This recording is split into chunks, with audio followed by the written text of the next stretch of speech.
গত ক্লাসে আমরা হার্ডওয়্যার এবং সফটওয়্যার কি এই বিষয়টি জেনেছি। আশা করি আপনারা ভুলে যাননি। চলুন জেনে নেওয়া যাক কম্পিউটারের হার্ডওয়্যারগুলোর মধ্যে অন্যতম হার্ডওয়্যার হলো প্রসেসর বা সেন্ট্রাল প্রসেসিং ইউনিট। আমাদের মানবদেহে থাকা অনেকগুলো অঙ্গ প্রত্যঙ্গের মধ্যে প্রধানত গুরুত্বপূর্ণ অঙ্গ প্রত্যঙ্গ হলো মস্তিষ্ক বা ব্রেইন, যার মাধ্যমে পুরো মানবদেহ পরিচালিত হয়ে আসছে। ঠিক এই তেমনি মানুষের এই অঙ্গ প্রত্যঙ্গের সাথে কম্পিউটারের অনেক পার্টসের মিল রয়েছে। আমরা যেমন মস্তিষ্ক আমাদের পুরো মানবদেহকে পরিচালিত করে, ঠিক তেমনি এই কম্পিউটারের প্রসেসর বা সেন্ট্রাল প্রসেসিং ইউনিট এই পুরো কম্পিউটারকে নিয়ন্ত্রণ করে থাকে। কম্পিউটারে থাকা সকল প্রোগ্রামিং এর কাজ সম্পূর্ণ হয় এই প্রসেসরের মাধ্যমে।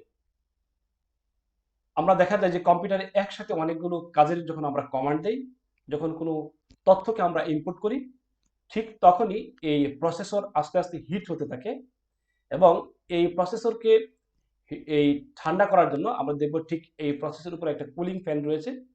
এই কুলিং ফ্যান দ্বারা এই প্রসেসরকে অল টাইম বাতাস করে এটাকে ঠান্ডা করা হয় এবং এই হিট হওয়া থেকে বিরত রাখা হয় এই কুলিং ইউনিট দিয়ে। আমরা মোটামুটি ভাবে এই প্রসেসরের কাজটা জানলাম। চলুন আমরা চলে যাই নতুন ক্লাসে।